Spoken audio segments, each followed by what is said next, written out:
Hello everyone! In today's tutorial, I will be showing you a simple way to include SQLite in your Unity project and the basics of using it. First, you'll have to go ahead and open your browser and go to the SQLite downloads page. The link will be in the description. You'll want to download these two zip files containing the necessary pre-compiled binaries we'll be using. Next, we're going to visit a GitHub page. The repository contains a .NET wrapper for SQLite functions. We'll be using this wrapper because it's going to simplify connecting, querying, and updating the SQLite database. I'd like to thank PlayerPrefs for creating this. Go into the folder titled src. Inside it, find the SQLite.ces and download it.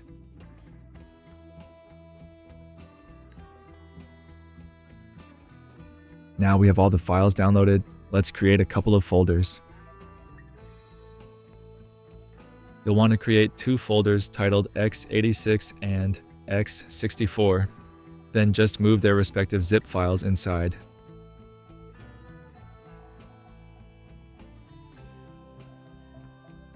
Go inside each of them and extract the zip file inside. You'll want to delete everything besides the .dll file.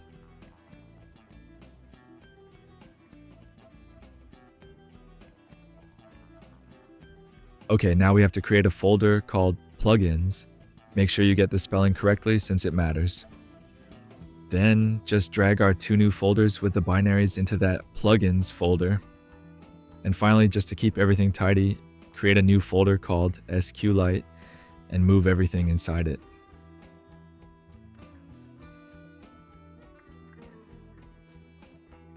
Quickly make sure everything is where it's supposed to be, and then we can move on.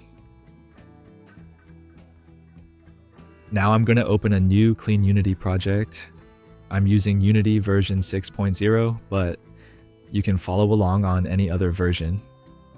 I like to create a new folder inside my assets where I keep all the default files that come with a new project.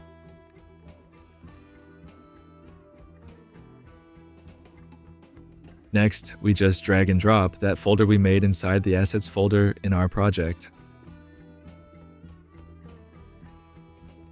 You can quickly check all the binaries and make sure the inspector settings match mine, although they should be ready to go out of the box. Let's create a folder for our scenes and clone the original project scene inside it. This is just to keep things tidy. You can use the default scene if you'd like. I'll also rename the scene to game scene and open it up. Now I'll create a simple debug game controller, add a point counter to it, and buttons for increasing and decreasing the point amount. This will be the data we will end up saving. You can either follow along or do something else if your project requires it. Keep in mind you can only add and save simple values to the database, such as integers, floats, doubles, booleans, etc.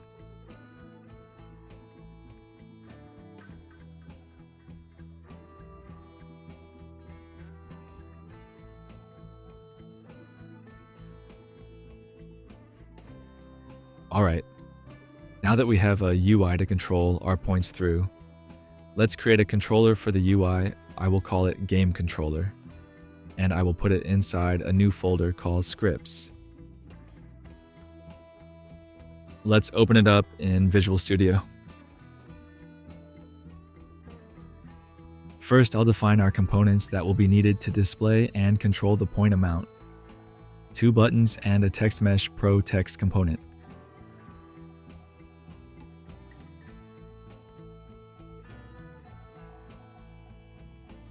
After that, I'll add a runtime value for tracking our current point amount. Let's quickly hop back into our editor and assign these components in the inspector.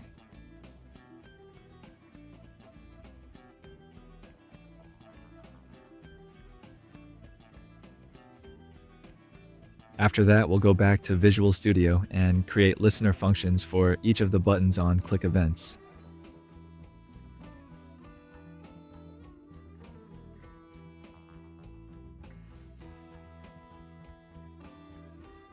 Inside the listener functions, we'll modify the points accordingly.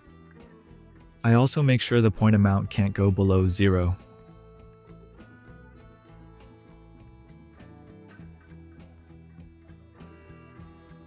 Now I'll make a function that's going to be called whenever our point amount changes, and call it in the listener functions after modifying the points.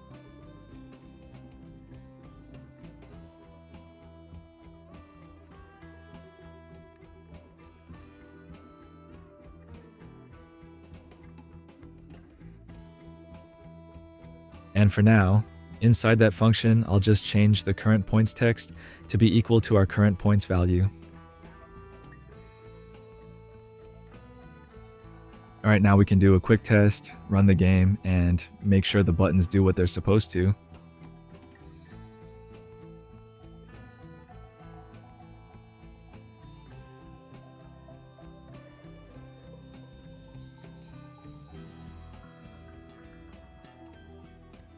If everything looks okay, we can move on to actually saving and loading the points.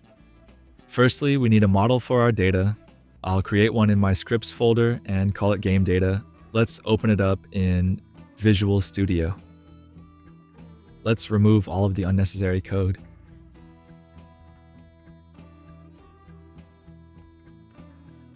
First off, we need to define our primary key with this attribute. This will be used by the database to identify our game data that we save to it, or load from it. Each row of game data in our data table has to have a unique primary key to it.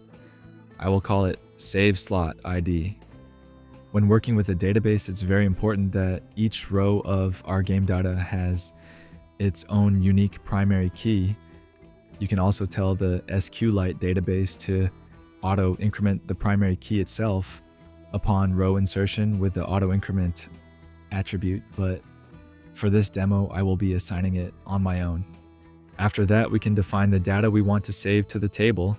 For this demo, I will be only adding an integer value called points and defaulting it to 0. All right, now that we have our game data model defined, let's go back to the game controller. Add a game data runtime value and default it to null.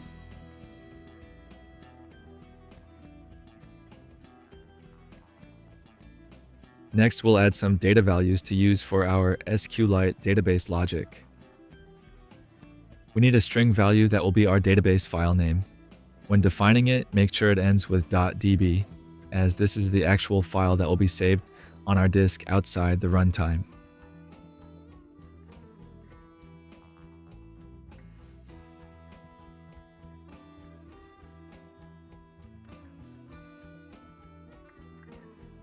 We also need an integer value. This will be that primary key identifier for our game data. I call it a SaveSlotID and default it to 0. Now we need a function that will load the game data with a primary key identifier called SaveSlotID. Call it load.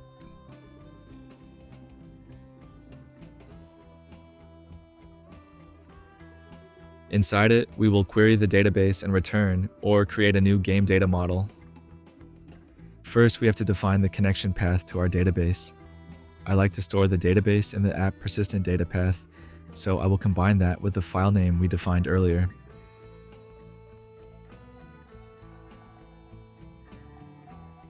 Now that we have a path to our database on the drive, we can establish a connection to it like this. With the connection open, we can call the createTable method on it with our game data as the model. This will either load an existing table inside the database or create a new one in case one doesn't exist.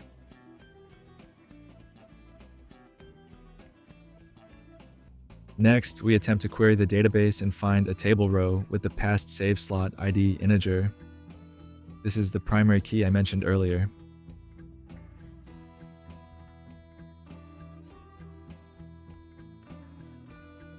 In case a row with a provided ID doesn't exist, we'll create a new one, assign the primary key to it, and insert it into the table.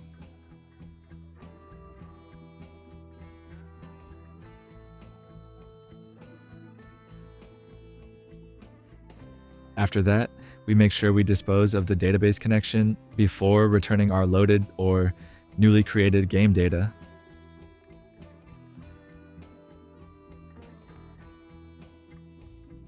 Now in our start method, just before adding the listeners, we can actually assign our runtime game data value to the load method call. We pass our inspector assigned save slot ID value.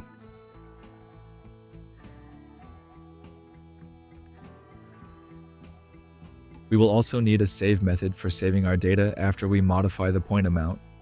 We will pass our game data model to this method. Before saving to the database, we need to once again establish a connection to it. So just copy the code from above. Now we just call the update method on the database with GameData as the parameter.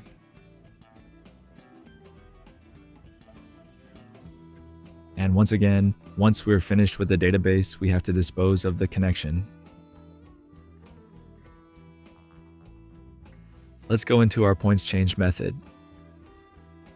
Inside, we will update our runtime game data points value to be equal to the current points integer value. After that, we call the save method with our runtime game data as the parameter.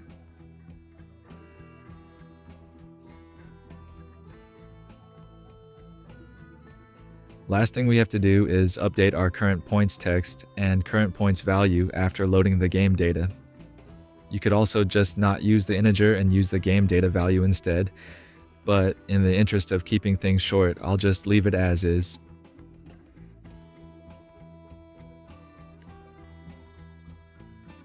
And that's it. If you followed all the steps correctly, we can do a quick test. And as you'll see, the data is persistent through game sessions. You should now have a working sample project with a simple SQLite data loading and saving system, which you can expand upon based on your needs. I hope this helps, and if you guys enjoyed the video or want to see more, please leave a like, comment, or subscribe because it helps a lot.